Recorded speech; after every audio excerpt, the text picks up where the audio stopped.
live video, so.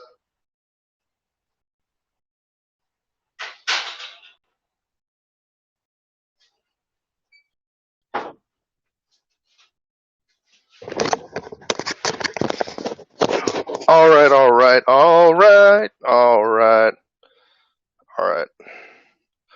Let me scroll down. Here I am, back at it again, doing another video. If you are in the chat, wherever you are, let's see real quick. Actually, I don't even know. Haven't done this in a long time, so I'm gonna come over here. Just chatting, perfect. YouTube, perfect. Facebook, perfect. Everywhere's perfection, man. We're here. We're doing it big. We're We're over here on Restream. If you're if you're in the biz, you know about Restream. Looks like Twitch is having a difficult time coming online. Let's see.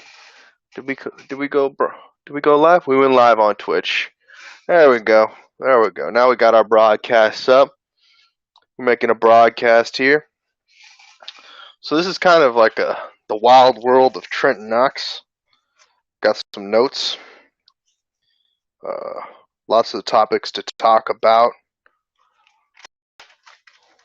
Talk about some problems. Talk about some positivities. Talk about some money problems. Talk about music festivals. Could talk about some AI and comedy, and talk about mental health. We talk about pornography. It's on here. Let's see. Let's talk about starting new businesses. Talk about what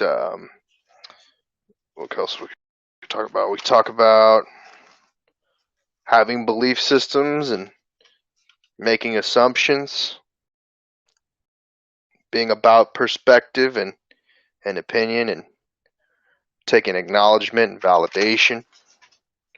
I don't really want to get into this topic yet, but it's going to be my quarter 2 podcast, my wrap up for the quarter 2. Got about 12 topics altogether for the Q2 podcast. Got about 8 topics here.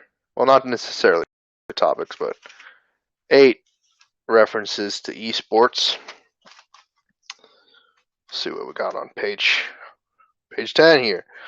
We're looking at website needs in esports and getting staffing and being a productive member of society.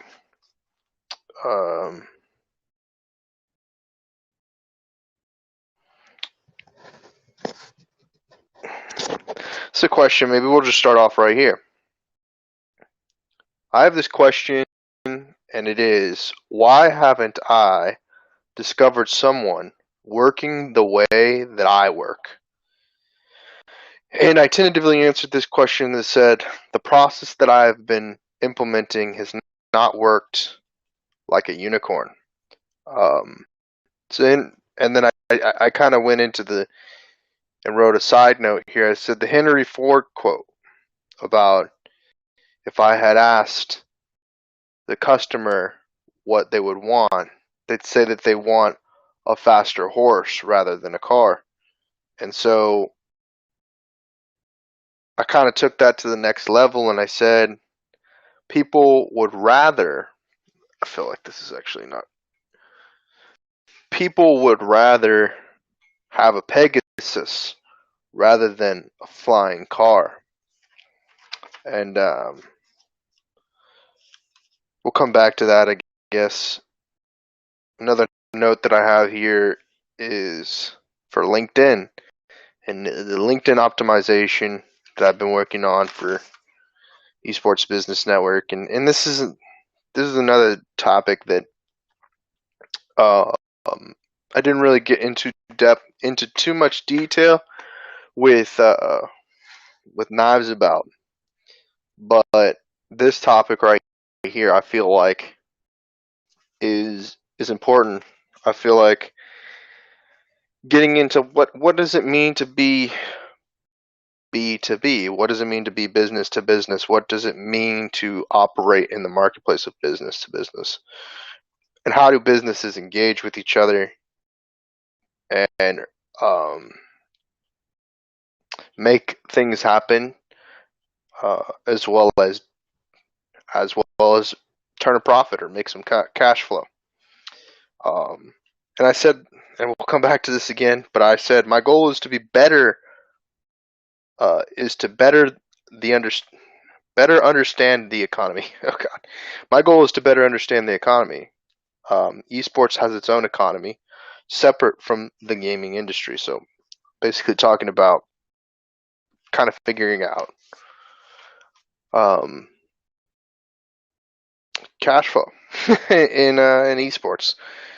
And then Navs and I went on. We went on that podcast, that last podcast. But I guess let's go back to the very beginning here.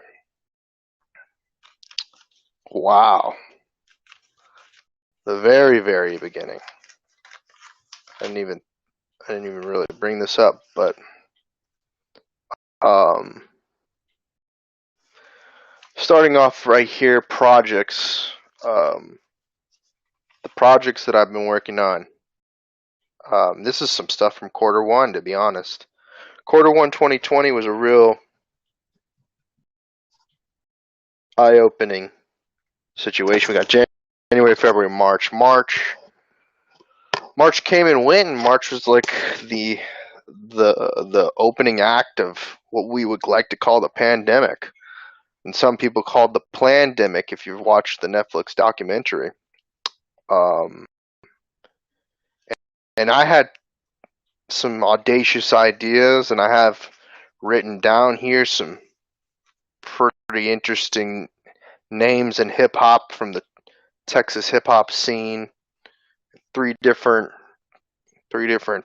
titles and for a showcase or uh, a music festival of sorts for hip hop in Texas, and I wrote down 17 different names of artists, 16 different names of artists in the Texas region in hip hop that I think would put on a great show. I wrote down, at least for Austin, and I probably should have included another person on there. But number one, I put on Q-Main. Q-Main is the a person who, while they do a lot of work in Los Angeles and whatnot, but they Q-Main, Quincy Gonzalez, also known, or also AKA 77 Birds. Q-Main, he represents for Austin in so many ways. He shows up for the ATX, G-Jet, of course, and the person I was missing on in this three, or these top three, would have been Quinn NFN. He's been really blowing it up in Austin and doing it big and representing for the city and at the highest levels. He was over at I can't remember if it was Billboard or which offices he was up there. Man, he was representing. That's what's up. And there are other people on here on this list.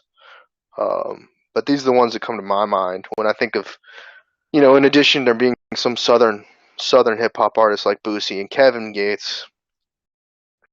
Boosie being like also a big proponent of the Austin hip hop scene and showing up from the mainstream here and playing out shows, and Kevin Gates, of course, um, he's always shown a lot of love for Austin. Bun B, Paul Wall, Post Malone, Designer, Duro, Zero, Slim Doug, some of the more local guys, Shirt Off Faye, Be the One, Q Carter, Q Star, TSW Entertainment, some Houston artists and whatnot. But yeah, I mean, I wrote some stuff down here, like just some crazy chicken scratch stuff about how I wanted to put together that show, and Fortnite kind of talking about the storm at the top, and maybe there was just there was some foreshadowing here that this aspect, and I got a star when the underscore fuck because it's just so much, and the word sanctioning and triangles and all of this stuff and stars and talking about ego and no life and all of these things. Being bored is being bored and just trying to think about things, but you know, my next page is just talking about hip hop. It's talking about watching KRS-One videos and trying to break down what does it take to put on a culturally impactful show. What does it mean to be a culturally impactful brand in 2020? I should write that down right now. What does it mean to be a culturally impactful brand?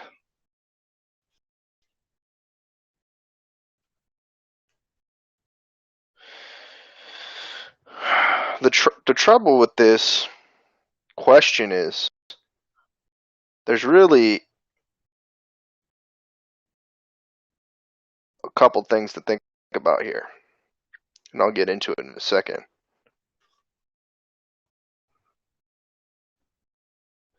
There's this toxic um, there's this toxic behavior that comes from both sides of political correctness, where political correctness can be weaponized to harm people. And I'm just, over here watching one of the larger Twitch streamers, Hassan Abi, who I actually think is like more moderate than a lot of the other streamers who like to think that they're uh, moderate or even right leaning or left leaning. More. I think he's got a more foundationally uh,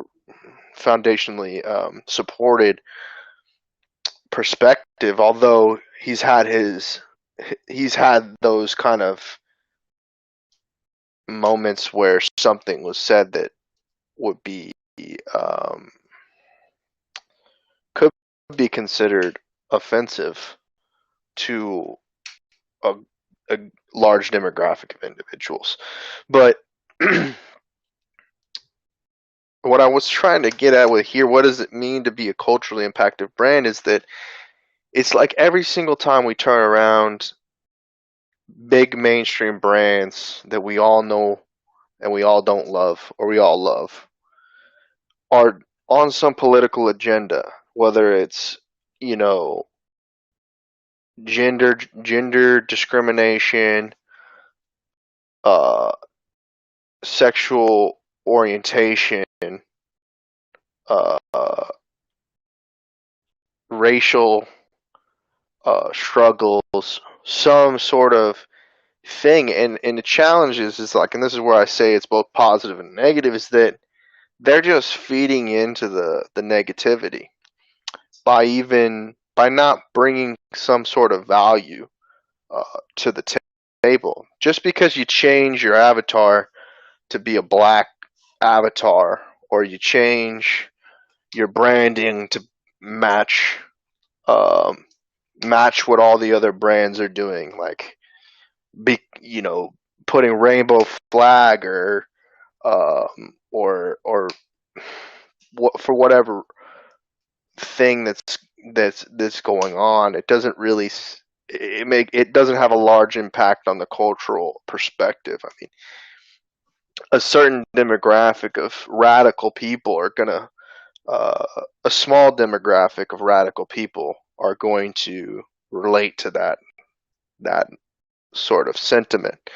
But the more moderate people who have a foundational understanding of the world are not gonna are not gonna they're not gonna relate, and they're gonna see it as radical, and and that it doesn't have the positive impact that it aims to or it is intended to help the people they're supporting. And um the people that they're supporting, um you know, may say, hey, at least those X, Y, and Z brand is making an effort to to do something. And I can vibe, and I can get down with that for sure. The trouble is when influencers use this sort of this communication to push their own agenda, or kind of piggyback off of the problem that's going on for a rollout, right? So they're fixing to release a book, they're fixing to release a mixtape, they're fixing to release a new album, they're fixing to X, Y, and Z, whatever it is, they're fixing to put out some sort of art form, some sort of product. They're going to release a new service, and they like they bootlick, or they bootlick, or I don't know what I don't know what the right correct wording for this is, but they like cater to this sort of un in my opinion, kind of radical, um, radical nature uh, of copycatting and stuff like that. And I just don't support it. I don't like it. And I think, you know, I think that you should choose what you support, by having a critical understanding of what that is. So if you think LGBTQ is the right way, and you think that all heterosexual people should disappear, which is probably, like, I don't know, LGBTQ is probably like less than 30% of the world, maybe. Do you They think that the 70% of other people should should exist on a different planet than we all do, or we're all kind of living on the same rock? This is the same sentiment, and I should break this down about racism, man. You know, racists think that the 25% of racists that are on the world, maybe it's more, maybe I'm not not giving its due maybe I'm not being getting those numbers right, but um that everyone who's not a racist should disappear off the face of the earth. And I don't like that. I don't agree with that. I don't agree with the LGBTQ community having the same perspective, and kind of pushing that toxic agenda. Um, and I really don't think that people right now, at this time, comprehend the word that goes around in toxic masculinity is pussification, and I'll admit that that is toxically masculine, to say the pussification of the world. And you know, Joe Rogan talks about it, and maybe he needs to be canceled for it or whatever. Um, but the sedation of the world, the fact that there is a there is a group of people. Let's call it a group of people. Let's not call it a designated group of people, but an anonymous group of people who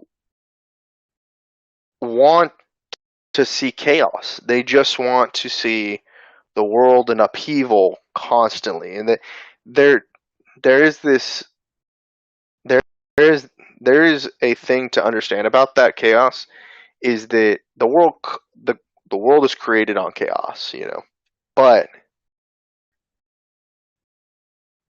it it's odd when it's not like the destruction of concepts like racism, but it's the destruction of concepts that positively benefit the world at large.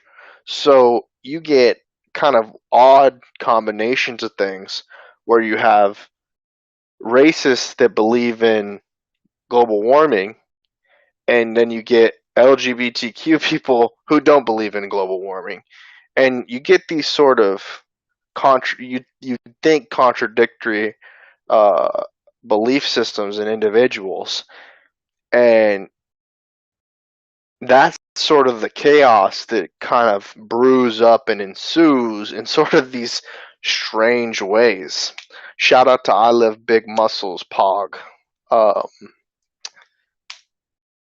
and it's what do we do? What do we do? I don't know. So as a brand, I try to just stay out of. I try to not make um, as a brand. I try to not make a statement about how a brand feels about something. Now, as an individual, um, I have my perspective. Everyone seems to. Um, so I just think that a lot of people are talking about this sexual harassment thing, especially on Twitch. But there's just so much going on, and I definitely feel that this is um, an added thing. So many people right now, because of the pandemic, are unemployed, and it just instigates and elevates the tension and stress levels that people are facing. So this is more specific to Twitch, but when people on Twitch see that there is volatility in the live streaming space, when Mixer as a company shuts down without any notice to their streamers, um, it immediately scares both the content consumers, the viewers like myself, who's watching, live streams on my second screen, have the chat up, talking to the homies, and know watching and trying to do this stream here. and when I see something like this happen, where it's just like you got a 13 to 15% unemployment rate currently. That's maybe inflated, but I think that's because I think that the reason why the unemployment rate is where it is because now many more people who prior were not eligible for unemployment are currently being counted because they can now access unemployment because they're independent contractors, sole proprietors, self-employed individuals. Hell, Twitch streamers, Mixer streamers. I bet you there's a lot of Mixer streamers who are going to be going on to unemployment now because they don't believe that they can convert their audience from the platform of they're not going to be able to convert their audience from Mixer to Facebook, from Mixer to Twitch, to Mixer to YouTube, because they didn't have they weren't verified on Instagram, they weren't verified on Twitter, they weren't verified on Reddit, they didn't build up that community, and especially because Mixer was so specific to the game, maybe maybe certain streamers are going to be able to convert that played Fortnite or played Call of Duty or played like mainstream top 10 games, but those people who build up those little communities on Mixer based off of, story based games or games that they did let's plays or whatever you want to call it, whatever you want to call it. They played story based games or first um uh RTS or not RTS. Um well, I'm having a brain fart, but they're playing. They might have just started to play The Last of Us Part Two, or they played Doom Eternal. They played what's another? Probably GTA 5 streamers on Mixer will be able to convert over, but I don't know. Variety streamers, let's call them variety streamers on Mixer.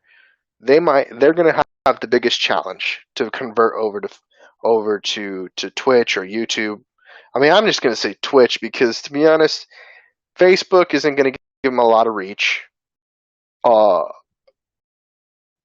If they go to D Live, let's not even entertain the idea that they go to D Live or or Periscope, which is funny. Um, where do they go? Where do they go? I don't know. Right now, for instance, I'm doing this live, and it'll probably the broadcast will be up on YouTube. I'll add a thumbnail or something. Just give some people some time to watch or whatever. But I'm streaming to 0 viewers. I've been streaming since 2015, right? And yeah, I'm not a consistent streamer. I'm not, I'm not, I don't do this part time. I don't do this. I do it for the love of streaming. I like the hardware aspect. I like to do unique things. I like to stream from my phone. I like to stream from a backpack. I like to stream on the you know on direct from a camera. I like to do the thing that most people aren't doing. I like to do that, whatever that is. And this is kind of this. Honestly, I'm surprised that I'm not doing well on YouTube with this setup the way that it is. And I know battery probably die over here, but there's so much to say about unemployment. There's so much to say about being a self-employed individual. Because when you're a streamer, let's say for Twitch or YouTube, or if you're just a YouTuber or content creator, or influencer, you're a you might get a 1099 from Twitch, or you might get a 1099 from Facebook. You might get a 1099 from YouTube. I don't know. I'm not a big time streamer like that. But you're self-employed. That means you're a Schedule C. When you're a Schedule C, you got to get all your taxes aligned. You got to know how much your internet costs. You got to cross your T's, dot your I's, get your receipts all ready so that you come in time when it's time to pay taxes. And a lot of these, I'll bet you if there was an audit by the IRS on some of these streamers, they'd be real careful on making sure they have all their receipts together, because they're going to get audited, and they're going to be having to pay some money back to that government. And I'll buy it. There are a lot of content creators that live in Canada, or they live in overseas, and they have to deal with their own whole other issue of being involved in whatever the hell that is out there. I don't know what the deal is, but I'll mention, man, you gotta protect your butt, man. You gotta protect yourself. And it's a gradual step by step process. But we got lots of problems, and let's break it down here. I guess the number one problem is job loss, man. Number one problem is job loss. And what comes with job loss? Job loss is a lack of things to do. It's a lack of things to do. A lot of people who are off out of the workforce, whether that's mixer streamers or manufacturing facility production line assistants and, and specialists and all those people out there that are companies are out of business because their companies were working in a deficit or they were leveraging massive amounts of debt and had a little to no capital. Uh, and so those side businesses or hobbies or investments from larger institutions or individuals or companies, they're they're out of business. They're washed up, washed up. So a lot of those mixer streamers, which nobody really ever talked about, big mixer streamers. I'm sure there were some. It's kind of the same. It's kind of the same sentiment you get when you think about Facebook gaming. I mean, outside of Disguised Toast and uh, Corinne, or whatever it is, over there on Facebook gaming that were converted from Twitch. They're making their thing over at Facebook, and Facebook pays you good money compared to other platforms like Twitch and YouTube. That means good money, get a bigger, larger audience if the marketing's right. But let's go back to it. So number 2 on this list obviously is no income, no capital, no money to spend. Pockets are empty. Ain't got no bread. That's what's going on with what's going on in the world of independent live video content creators. I'm gonna put that down. Haven't said that before. Independent live content creators. Oh shit, live video.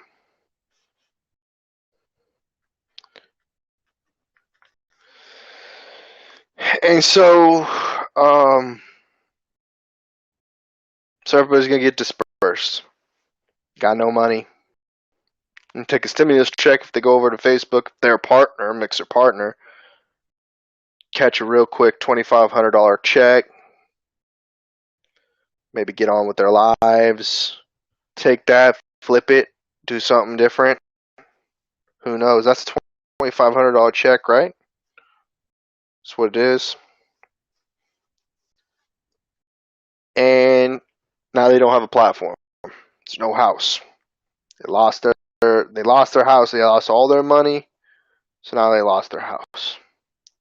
They don't have any way to pay their rent. So they're on. I mean, luckily the pandemic has put them in a position where they don't have to pay their rent.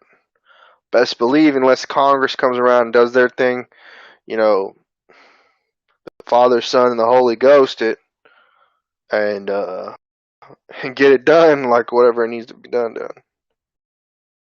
And they don't even have, they got no support. They got no support because who do they call? Ghostbusters? Not gonna happen. There's no Ghostbusters for people out of work because there are no jobs. Back to number 1 on this list is ain't no more jobs coming out. Nobody needs anybody to work. I mean, you can put people to work, but what happens? They catch corona. They're out of work for another 2 to 3 weeks. Do you bring them back? Do you replace them? What do you do? Talk about Blizzard Entertainment cutting off 900 people. Talk about rehiring people. 900 employees getting cut off. There's all this.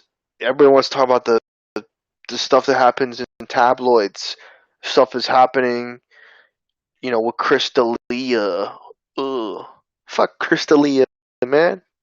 That ain't reality. That isn't your neighbor. That is not. That's not blue collar. That's not what people are dealing with. Unless you're a millionaire and you inherited, millions of dollars and you don't need to go to work. You just go to work for fun or all of this. What's up? Yeah. Oh, good.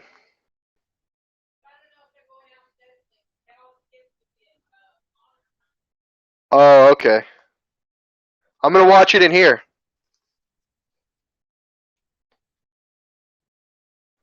There's no awards. That's so funny. So my grandmother comes over here and she's trying to tell me about my my cousin, my baby cousin. She's graduating from high school, and it's a really weird time for kids graduating from. Okay, no worries. Hopefully she does well. Have you seen her? No. See, look, that's what I'm talking about. That's what I'm talking about. Just people get wrapped up in stuff that's just so irrelevant. We get thrown into these school systems that just don't give us the proper education. We're not taught how to balance a checkbook, not taught how to make a dollar, how to do something for a company. And if you can't work for a company, how do you work for someone else? How do you make a dollar?